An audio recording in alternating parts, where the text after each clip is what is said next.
Deck the Hall is an arrangement that came about because we were really kind of frustrated with the settings that we'd had before. It just didn't seem to be right. So I decided to write a duet between timpani and tambourine. And the timpani starts it, establishing that riff, and the girls, the servant girls, repeat it with their tambourines. And it seems to work as a kind of a unifying theme for the song.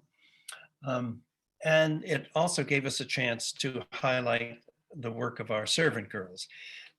We seem to have a wonderful supply of young ladies who can sing and dance, and they have done wonders over the past few years.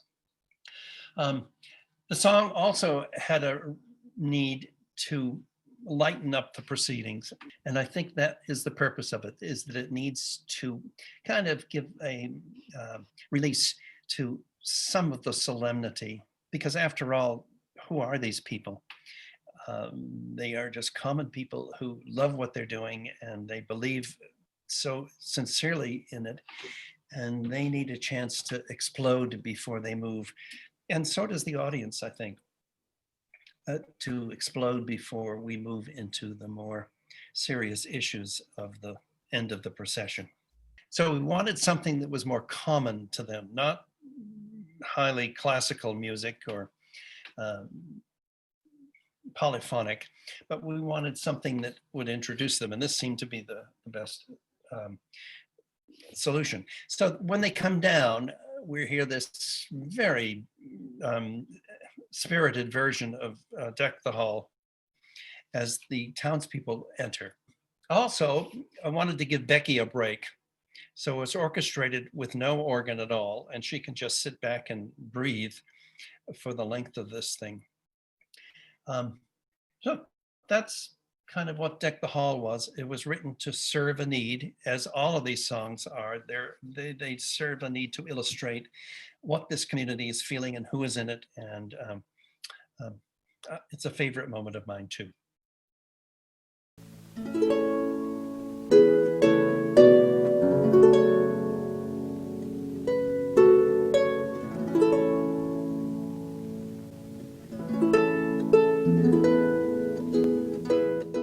So Boar's Head for me is very much about family. My husband Boris and I have done 25 years worth of Boar's Head, which means that my kids have grown up in this festival. These days, one of my favorite things is to watch the different costumes and say, oh, when they were little, they wore those roustabout costumes. But I watched them grow up. And now, when we sing in the choir, our kids are grown, and it's fun to watch the other parents and watch them watching their kids and have the same joy in their faces that we had in ours, watching our kids do all these different roles.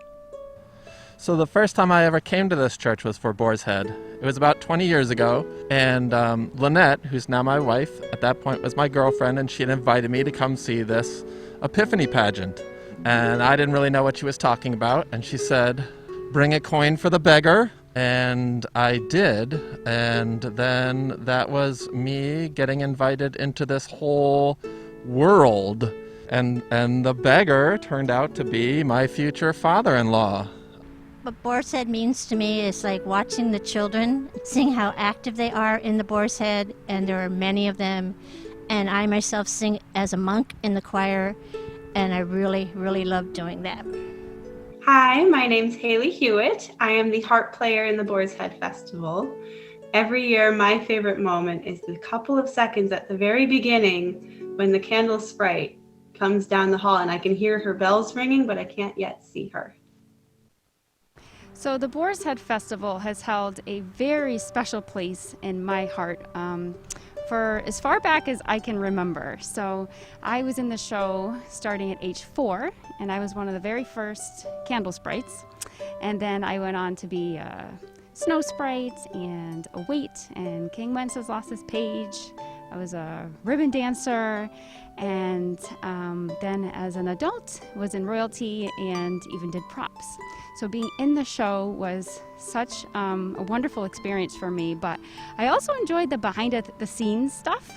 I have so many memories of all of that, but something that comes to my mind was when I was a preteen and teenager, I was my dad's magician's assistant, I would say. So I got to set up all of his tricks behind the scenes and his costuming, and of course, the cookies. So watching my grandmother make dozens of cookies and then sneaking up in between shows with my friends to eat them was really special for me.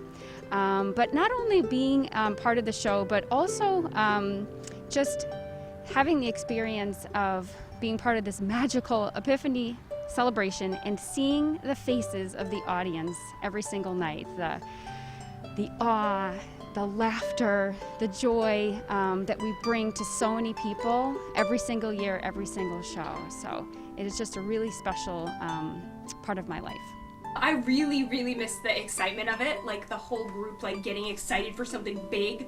I really miss the bows, not the bows specifically, but like walking down the aisle and you'd get to see the whole audience and like I'd wave and give like high fives, and it's like, I have really bad stage fright, so being up there is terrifying, but seeing like the way it impacts people is so much fun. Like, you created this magical thing with a group of people, and I really miss that community too, because like I think you can tell when you see the show that it's it's a really healthy community, and I'm so lucky to be a part of it. Like, there's literally a part of the day where we all just gather and like before the show we just talk to each other about our hobbies and who we are and what we do outside of the festival and compliment each other, and I really, really miss that. Like, I have friends from this festival that I'm still talking to through COVID who are like my friends, and I really miss them, and I'm just really lucky to be a part of this. A really enjoyable part of the show. Some of us sit stage right, some of us sit stage left. And where I'm sitting on these wooden stairs listening to the music. And I know I'm sort of to be attentive because that's my role, but to play it fully is also the most joyful thing because I'm surrounded by this music that is awesome. And the singers change every single year. There's some changes, and some of the singers, the young ones especially, are maturing, and it is so interesting. I am delighted, and my role is to be natural, and I'm more delighted audience. So instead of being the one going, hey, like, look at me, it's all look at them, and I'm just sort of receiving the music, and it's that never gets old for me. When we meet in Asbury Hall, everyone's so kind. I feel such kindness among every artist. I try to notice the little things that the other artists are doing, but they're way better at it than me, and they're noticing all the little things that I'm doing, and there's nothing but support. So basically, it's not like a big festival where they fly you out and there's a competitive spirit. There isn't any of that, and so it's really hit me in the heart, and I'm pausing because one thing that really hit me in the heart was back when John was the minister, he asked me to what do you call it when at every rehearsal we call up an artist, anyone, doesn't even have to be an artist, to say a little prayer. And me, who's half Jewish, and did the little prayer, and that's not like a gig. That little prayer was just, it said it all about how community was meaningful to everybody and had pulled me into it too. And I heard you use the word family, and that really pulled me into it because I really wanted to get my sentiments, which were genuine and true, distilled into that 1 or 2 minute prayer.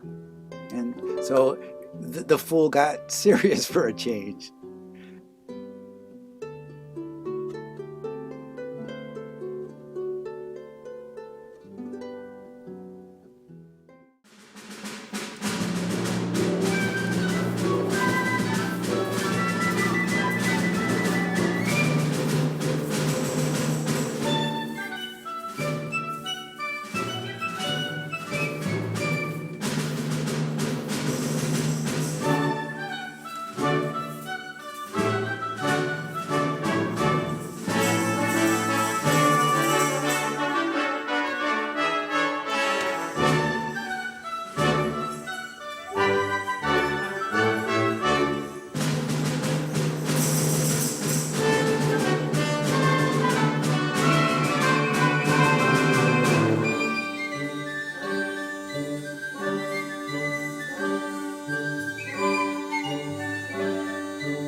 men and meet woodsmen, and now I'm stuck here in this Zoom box?